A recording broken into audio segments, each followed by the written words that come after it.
Okay, so let's get started. So as I mentioned in the welcome video, the first tax return we're going to start with is one from 2022. And the reason being because the actual paper files for 2023 aren't available yet. They should be in the next week. So then that's when we'll be moving over to the 2023 tax returns. But for now, the scenario we're using is that Mr. Samuel Pell did not file his 2022 tax return yet. So he is coming to you to ask you to complete this for him so that once this is done, he can then easily fill in or get you to fill in his 2023 tax return once he gets his T4 for 2023.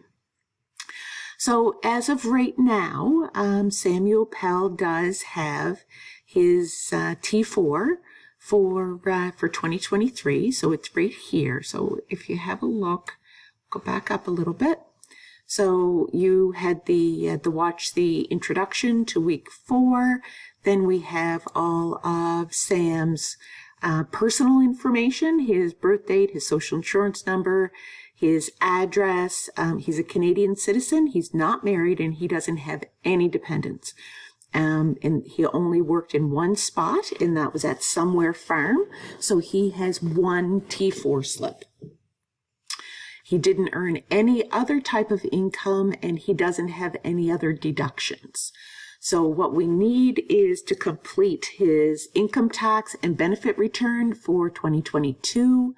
We need to complete Schedule 8, which is part of the, we need to complete Schedule 8 and do some calculations on there that will then be transferred over to the income tax and benefit return. And then we also need to complete another schedule, which is the Nova Scotia tax credits. And that's where you will be calculating the provincial tax that Samuel is required to pay. And then that amount, again, will be transferred over to the income tax and benefit return for 2022. So there's a lot of moving parts. Okay, so the next step is to review the tax return documents for this scenario, and that would be Samuel Pell's T4 slip. Okay, so looking here at his T4 slip, we have that the employer was Somewhere Farm, Sam's social insurance number, his name and address, his employment income, income tax deducted, his insurable earnings, which you can see is at the max, the CPP pensionable earnings, which is at the max, the CPP contributions, which are maxed out, and also the employees' EI premiums, which are maxed out for the year 2022. And if you're not sure, please feel free to go back to the documentation that you can find online saying what the maximum pensionable earnings and insurable earnings are for 2022 and what the maximum contributions and premiums are. Okay, so we know we've got his T4. So we'll want that so that as we're filling out the tax return documentation, we can refer to those numbers.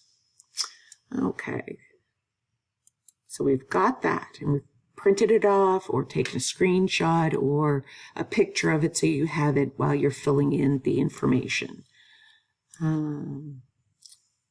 Okay, so it's saying complete the tax returns forms as you are watching my videos. So this is going to be the first video. And again, so you're going to have either another screen beside you with the fillable forms for the tax return, or you're going to have printed off paper copies so you can fill it in paper-wise as I'm filling in the forms. And I will have provided you with paper copies if you chose to take one. So that it is easier for you. But please feel free to use 2 screens and do the fillable forms as well. Okay, so we've got our videos, as you can see, and then this is where you're going to submit this tax return once it's complete. Okay, so again, the scenario for this is you are going to complete the paper tax return for Samuel Pell as I'm completing it in the videos. Okay.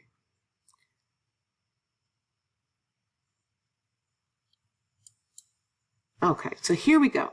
So here is the income tax and benefit return, and I have filled it out already for Samuel Pell.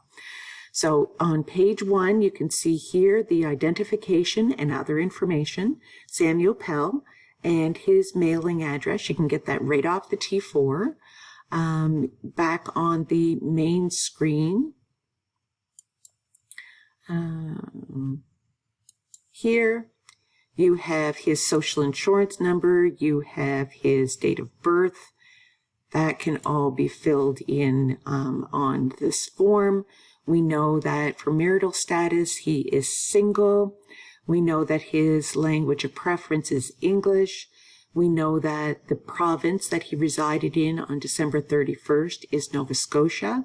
And again, if I'm going too fast for you to be able to keep up, please feel free to pause the video whenever you need to, okay? Oh, and this is where the social insurance number would be filled in. For some reason, I didn't put it in, but you will need it. A paper copy, you can miss these steps and nothing picks it up, of course, but once we get to doing it electronically without filling in the social insurance number, there are certain things within the electronic form that you will not be able to fill in because the tax software makes certain decisions and assumptions based on date of birth and social insurance numbers. Okay, there is no spouse or common law partner. Come down here, Elections Canada. Do you have Canadian citizenship? Yes. As a Canadian citizen, do you authorize CRA to sign you up for Elections Canada? And it's always good to say yes. Okay, tax exempt for the Indian Act. Climate action incentive payments. Some of you have probably already received some of these payments, so make sure you tick this box. Foreign property, no, he doesn't have any. Okay, so now we come over to step 2 and figuring out the total income for Sam. So now we move on to step 2, which is calculating total income. So as you can see here, line 1 or 10,100 is employment income. And it tells you here that you take that off of box 14 of all your T4 slips. So going back to the T4, you can see that the employment income, box 14, is 70,000. So we go back over to our return and we put 70,000 in the box. So you can see that line there indicates the pennies. So just be mindful of that when you're filling in the form, that if you're not using cents, to make sure that your whole number is on the other side. It just makes it that much easier for me to review. So here, the other lines indicate that there may be other ways that an individual has earned income. Okay, so there's one here. So other employment income, 10,400. That is actually, if you earn tips, that's actually where your tips would go. What else have we got? If you earn CPP or QPP benefits, it would go on this line. If you earn other pension amounts, it would go on this line. And they all come with different slips. Okay, so you can see here for the CPP, it would be a T4A with a P in brackets for the pension. You can see here a T4A with OAS, that's old age security. If we scroll down a little further, if you've earned dividends, any rental income, it would all go here. So for Sam, of course, the only thing he had was the $70,000. So now here you can see that there's different options for self-employment income. There's business income, professional income, and so on. And there's actual different documents that you'd fill out for that. And we will be looking at that later on in the term, especially the business income and the professional income. And you can get guidance for that from the guide T4002. Okay, so down we go. So if you received any workers' comp benefits, if you received any social assistance payments, again, total income, we're still at $70,000. And then you see you carry it forward to the next page. Okay, so this is where we're going to figure out our net income. So enter the amount from line 31 onto this page. So we carry forward that $70,000.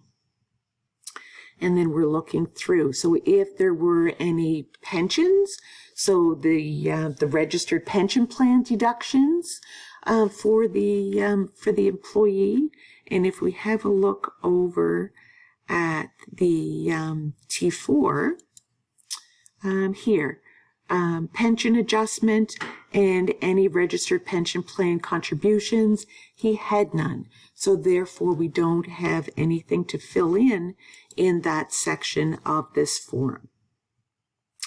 This is also where you'd fill in any union dues, professional dues, or any other types of dues.